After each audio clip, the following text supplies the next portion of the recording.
अमरनाथ गुफा के पास बादल फटने से तबाही, 15 की मौत, 60 लापता, 3000 लोगों के फंसे होने की सूचना।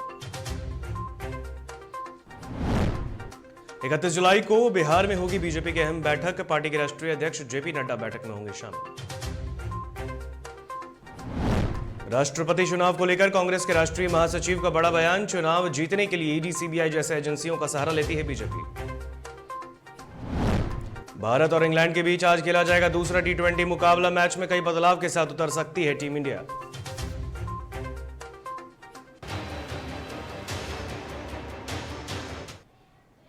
नमस्कार, आप देख रहे हैं डीटीवी भारत और मैं हूं आपके साथ ऋतिक सुमन। खबरें विस्तार से। और एक बड़ी खबर सामने आ रही है, अमरनाथ गुफा के पास बादल फटने से तबाही मच गई है। बड़ी खबर आपको बता दें, जम्मू कश्मीर से अमरनाथ गुफा के पास बादल फटने से मची तबाही। बादल फटने से 15 लोगों की मौत, कई घायल। बड़ी खबर आपको बता दें, करीब 60 लोगों के लापता होने की आशंका जताई जा रही है। बड़ी खबर आपको बता रहे हैं, अमरनाथ गुफा के पास 3000 लोगों के फंसे होने की सूचना। राहत और बचाव कार्य में जुटे भारतीय सेना और आईटीबीपी के जवान।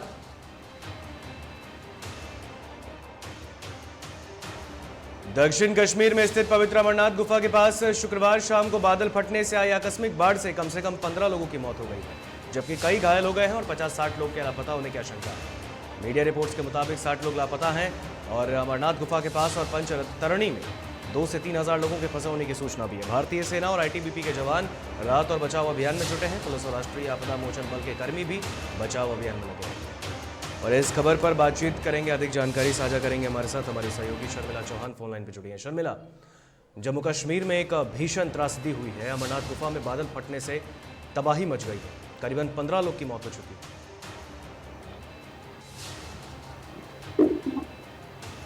शर्मिला, आवाज आ रही है आप तक? शर्मिला, सुन पा रही हैं आप हमें?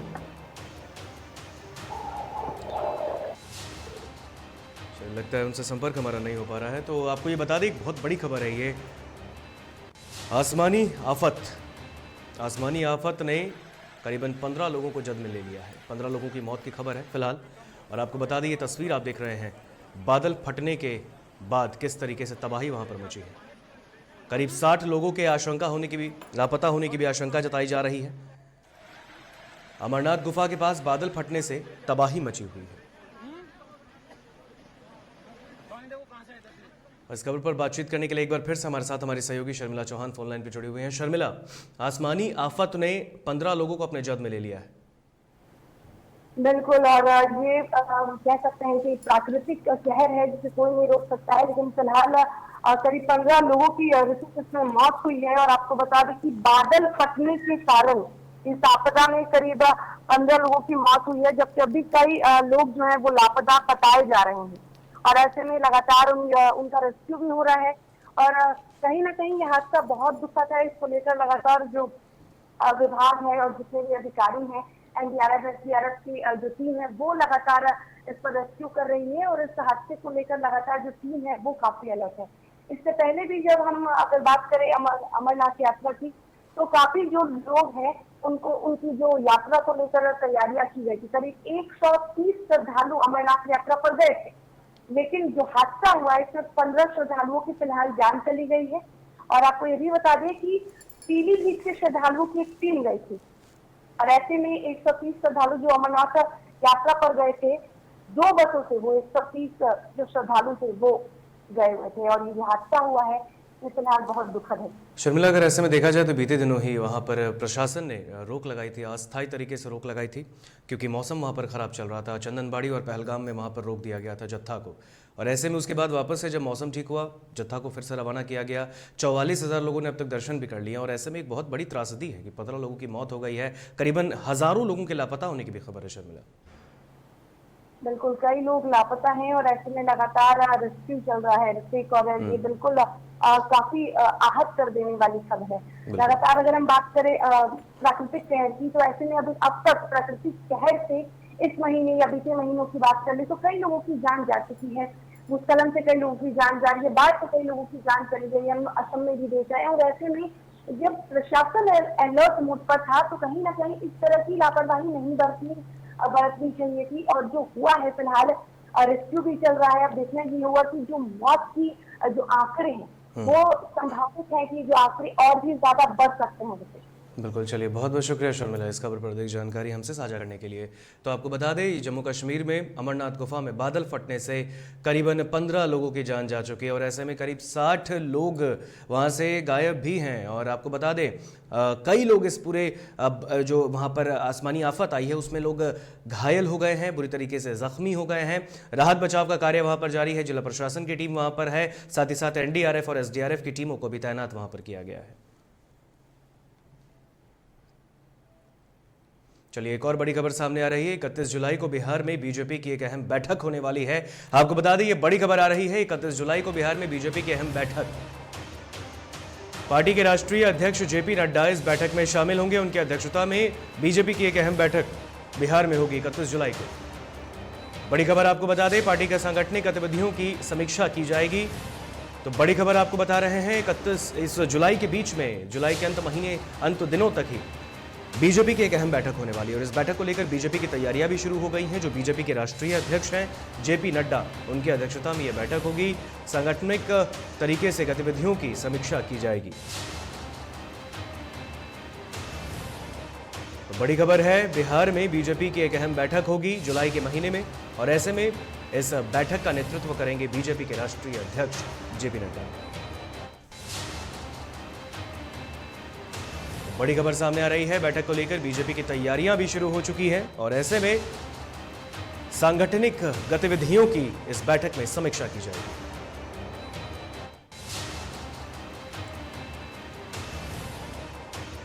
तो आपको बता दें बीजेपी के सभी मोर्चों की राष्ट्रीय कार्य समिति की बैठक बिहार में आयोजित होगी। कार्य समिति की बैठक में शामिल होने के लिए बीजेपी के राष्ट्रीय अध्यक्ष JP नड्डा 31 जुलाई को पटना आएंगे।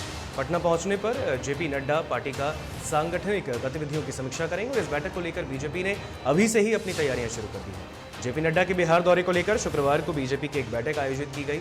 इस बैठक में बीजेपी के सभी मोर्चों के अध्यक्ष, प्रदेश पदाधिकारी और जिला अध्यक्ष शामिल हुए। प्रदेश अध्यक्ष डॉक्टर संजय जायसवाल ने बताया कि बैठक में पार्टी के नेताओं के साथ कई अहम मुद्दों पर वार्तालाप किया गया।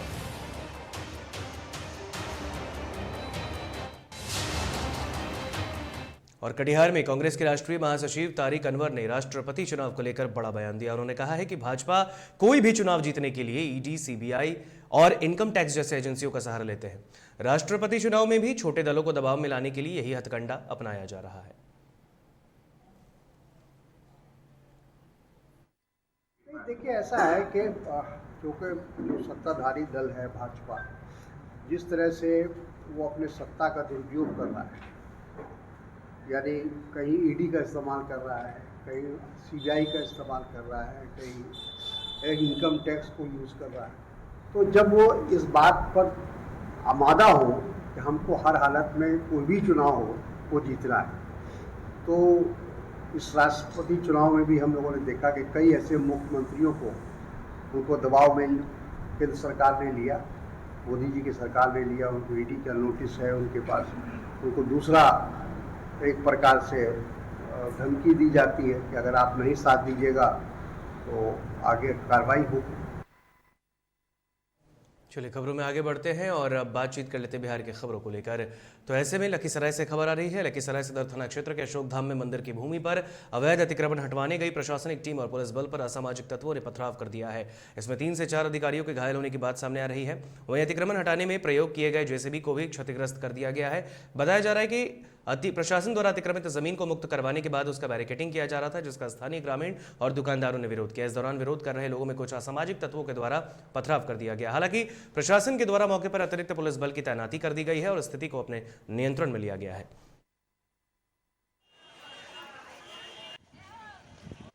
परसों अतिक्रमण हटाया गया था। जो लोग अवैध अतिक्रमण किए हुए थे, यात्रियों की सुविधा के लिए एक स्पेस सही ढंग में रुक ले सके, तो उसी के दरमियान कुछ लोगों का विरोध हुआ और गाड़ी उड़ी का शीशा फोड़ दिया गया है। वो JCB वगैरह था, पथराव किया थोड़ा सा, लेकिन सभी लोग अलर्ट हो गए।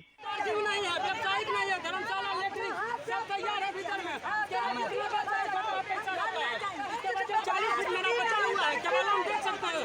उसके बाद कमरे भीतर जब हुए कि बोले कि पाइप घेर देंगे तो कहाँ जाएगा बताइए।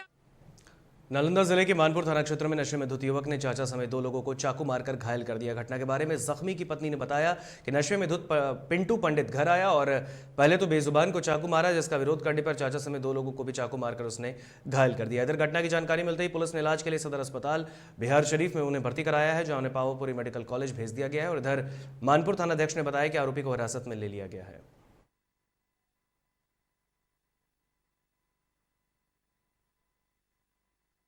के घटना है और बाबू बोले कि जल्दी से ना जाए, यहाँ कतरावा में झगड़ा उड़ा हो गया है। वहाँ पर हम गए तो देखे कि इसका घर में कोई नहीं था।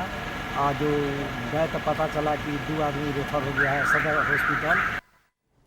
भागलपुर में तेज रफ्तार ट्रक ने बाइक सवार महिला को रौंद दिया, जिससे उसकी घटनास्थल पर ही दर्दनाक मौत हो गई। बताया जा रहा है कि महिला अपने बेटे का इलाज कराने जा रही थी, तभी तेज रफ्तार ट्रक ने उसे जनबी चौक के पास रौंद दिया। घटना से आक्रोशित लोगों ने भागलपुर नवगछिया मुख्य मार्ग को जाम कर मुआवजे की मांग करने लगे और जमकर प्रदर्शन किया। घटना की सूचना मिलने पर परबत्ता पुलिस मौके पर पहुंची और लोगों को शांत करवाकर जाम हटवाया।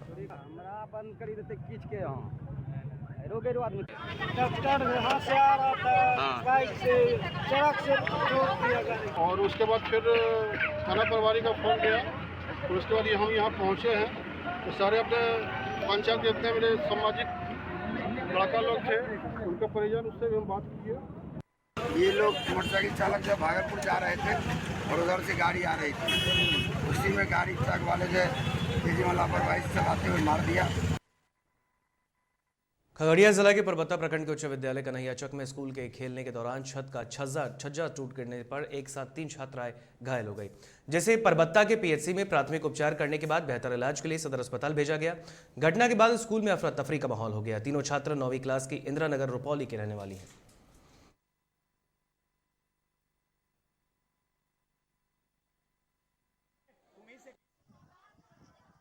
उच्च विद्यालय से है, जो कि लगभग 12 फीट ऊंचाई से गिरी हैं। फिलहाल तो तीनों बच्चे जो है स्टेबल है। प्राथमिक उपचार करने के बाद इन लोगों को लगता है कमर में चोट ज़्यादा लगी हुई है। लंच का समय था और बच्चे लोग चूँकि नीचे ही लंच कर रहे थे, हम लोग हिदायत भी दिए थे कि बच्चे छत पर ना जाया करें, क्योंकि छत कमज़ोर है। बार बार हम सरकार को लिख भी रहे हैं इसके बारे में। पटना नगर निगम के वार्ड 47 स्थित जय महावीर कॉलोनी में जल जमाव के विरोध में स्थानीय लोगों ने जमकर नगर निगम अधिकारी के खिलाफ विरोध प्रदर्शन किया है। दर्जनों मोहल्ले में जल जमाव से काफी परेशानी हो रही है और इससे कई प्रकार की बीमारी फैल रही है। प्रतिदिन बाइक से लोग इस जल जमाव में दुर्घटना का शिकार हो रहे हैं, लेकिन निगम प्रशासन इस पर कोई ध्यान नहीं दे रहा। प्रदर्शन कर रहे लोगों ने आगे उग्र आंदोलन की चेतावनी दी है।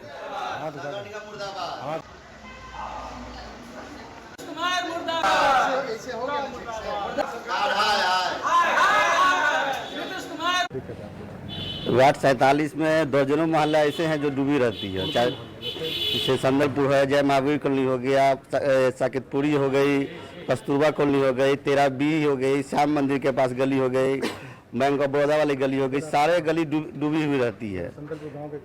संदलपुर गाँव में पिछले 12 दिन से पानी जमा हुआ है। लगातार हम लोग नगर निगम कंप्लेन कर रहे हैं, काउंसिलर के यहाँ कर रहे हैं, लेकिन कुछ उसका उपाय नहीं हो रहा है। बस हो रहा है कि 1 घंटे में निकल जाएगा, 2 घंटे में निकल जाएगा, लेकिन पानी अभी तक निकल नहीं रहा है। ये हमेशा आधा घंटा बारिश होगा, उसके बाद जल जमाव की स्थिति इतना गंदा हो जाता है कि आप देख सकते हो अभी तक क्या है। मुंगेर नगर निगम क्षेत्र के बाद अब नगर पंचायत तारापुर क्षेत्र के अतिक्रमणकारियों पर नगर पंचायत का डंडा चलाए। कांवरिया पथ के साथ तारापुर बाजार इलाके को अतिक्रमण मुक्त कराया गया। साथ ही दोबारा अतिक्रमण करने पर जुर्माने की वसूली के साथ विधि सम्मत कार्रवाई की चेतावनी भी दी गई है।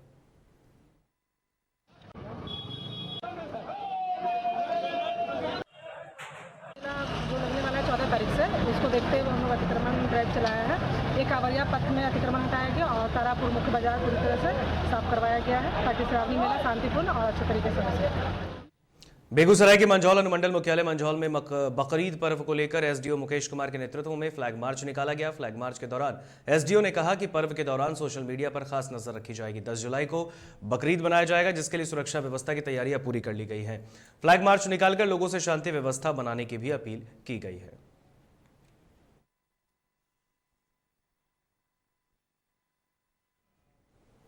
खबरों में यहां पर वक्त हो चला एक छोटे से ब्रेक का, कहीं मत जाइएगा, जल्द हाजिर होंगे।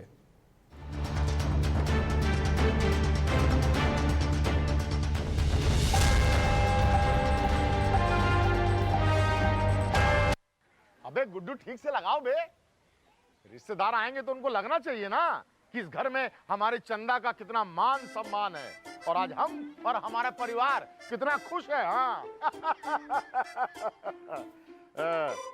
हम तो आपको बताना ही भूल गए, हमारी चंदा इतने सालों बाद गाभन हुई है। हाँ और पहले जो दो खाए ना तो स्वस्थ और तंदुरुस्त कैसे रहेगी। भला हो मधुसूदन गोल्ड पशु आहार का, जिसके देने से हमारी चंदा गाभन हुई और उसको एक रिष्ट पुष्ट बच्चा हुआ। हाँ अगर आप भी अपने पशुओं से करते हैं प्यार तो उन्हें दीजिए सिर्फ और सिर्फ मधुसूदन गोल्ड पशु आहार, भाग खुल जाएंगे।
ब्रेक के बाद एक बार फिर स्वागत आप सभी का डीटीवी भारत में। बढ़ते हैं खबरों में आगे और उत्तर प्रदेश की खबर सब रूबरू करते हैं। मऊ जनपद के हिंदी भवन सभागार में सुभाषपा पार्टी के प्रदेश संगठन की समीक्षा बैठक बुलाई गई।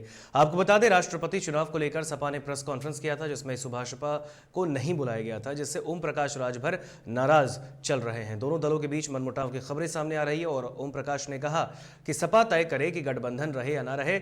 सुभाषपा 12 जुलाई को चंदौली में होने वाली बैठक के बाद यह तय करेगी कि राष्ट्रपति चुनाव में वो किसे अपना समर्थन देगी।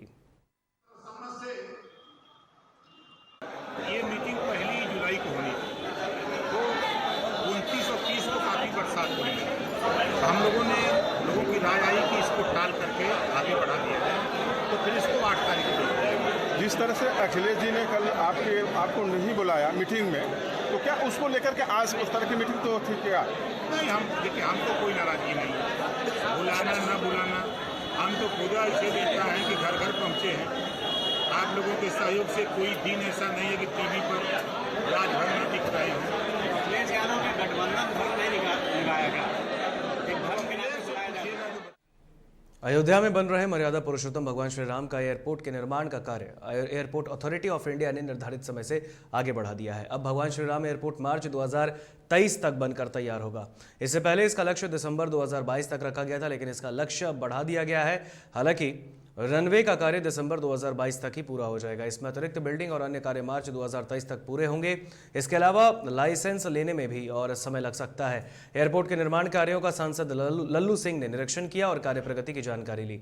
सांसद ने कहा कि एयरपोर्ट का निर्माण 200 करोड़ रुपए से कराया जा रहा है और अयोध्या के गरिमा के अनुरूप एयरपोर्ट भी राम मंदिर के ही मॉडल पर बनकर तैयार होगा, ताकि जब श्रद्धालु एयरपोर्ट पर उतरें तो उन्हें इस बात का एहसास हो कि वे भगवान राम की नगरी में हैं।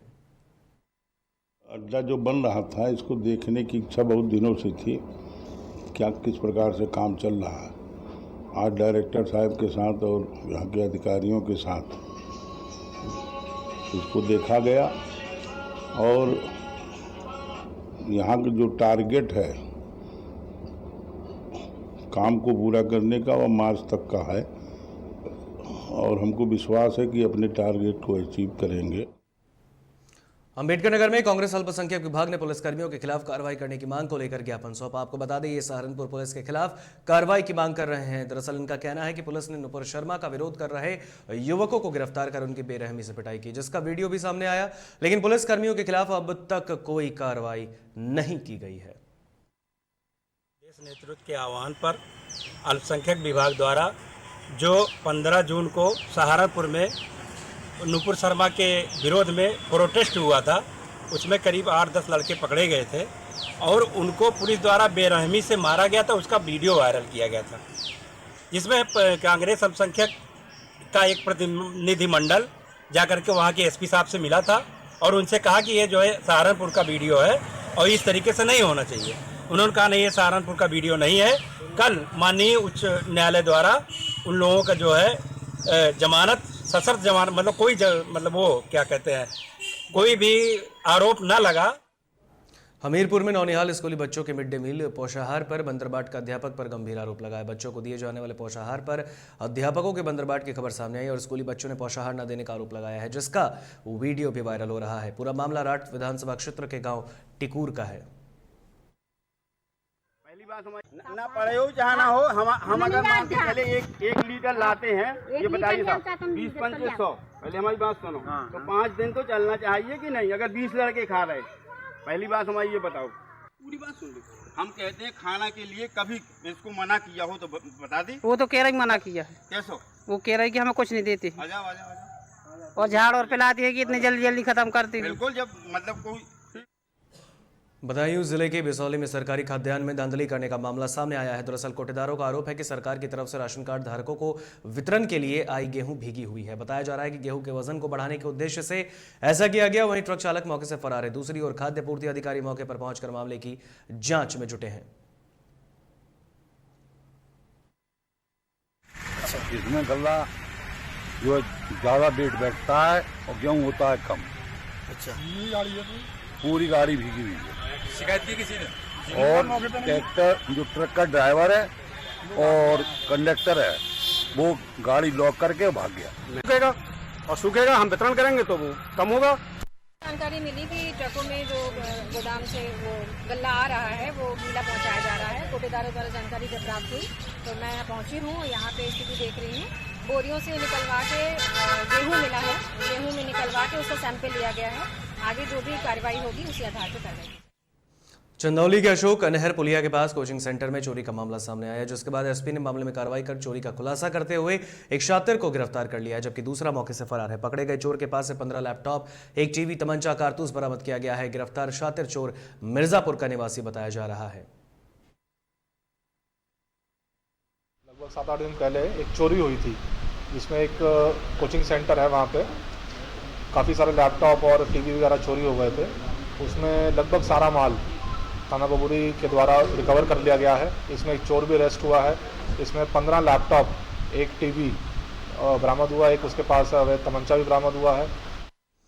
बस्ती जिले के पेकौलिया थाने क्षेत्र के पिरसत तिराहे पर 2 गांजा तस्करों को पुलिस ने अरेस्ट किया है। आपको बता दें, इनके पास से लगभग 21 किलो गांजा और 2 बाइक बरामद किया गया है। वहीं पकड़े गए गांजा की मार्केट कीमत लगभग 12 लाख रुपए बताई जा रही है। जानकारी के मुताबिक ये बस्ती समेत अन्य जिलों में गांजा की तस्करी करते थे।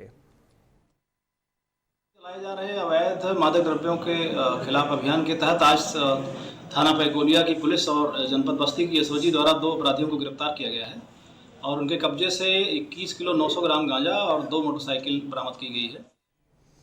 और हमीरपुर जिले के सुमेरपुर विकासखंड के जलाला गांव का एक वीडियो सोशल मीडिया पर वायरल हो रहा है। बताया जा रहा है कि प्रदेश सरकार की मनरेगा योजना के साथ ग्राम प्रधान और सचिव के खिलवाड़ का ये वीडियो है और ग्राम प्रधान की तरफ से जेसीबी से खुदाई कर रातों रात काम पूरा हो गया है। हालांकि डीटीवी भारत इस वायरल वीडियो की पुष्टि नहीं करता।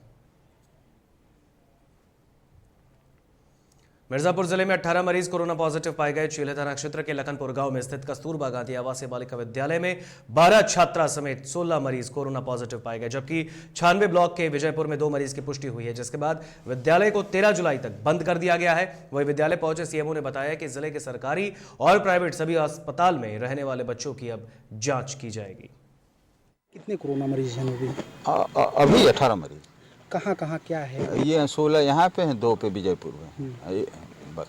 तो अभी क्या कर रहे हैं, क्या कदम उठाया जा रहा है आपकी? सबके तरफ से दवा दी जा रही है, उनको बचाव का उपाय बताया जा रहा है।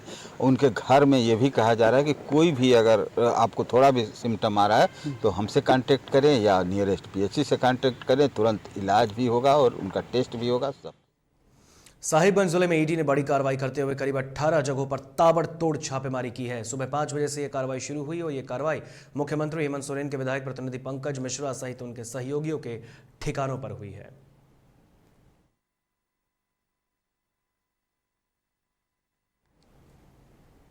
और इंडिया और इंग्लैंड के बीच 3 T20 इंटरनेशनल मैचों की सीरीज का दूसरा मुकाबला बर्मिंघम में आज खेला जाएगा। भारतीय समय अनुसार यह मुकाबला शाम 7 बजे शुरू होगा। टॉस शाम 6:30 बजे होगा। रोहित शर्मा के नेतृत्व वाली टीम इंडिया ने साउथहैम्पटन में खेले गए पहले T20 इंटरनेशनल मैच में इंग्लैंड को 50 रन से मात दी और सीरीज में 1-0 की बढ़त बनाई है। जॉस बटलर की अगुवाई वाली इंग्लैंड के लिए यह मुकाबला करो या मरो का स्थिति का है। टीम इंडिया की नजर इस मुकाबले को जीतकर सीरीज अपने नाम करने पर होगी और उतरेगी टीम इंडिया।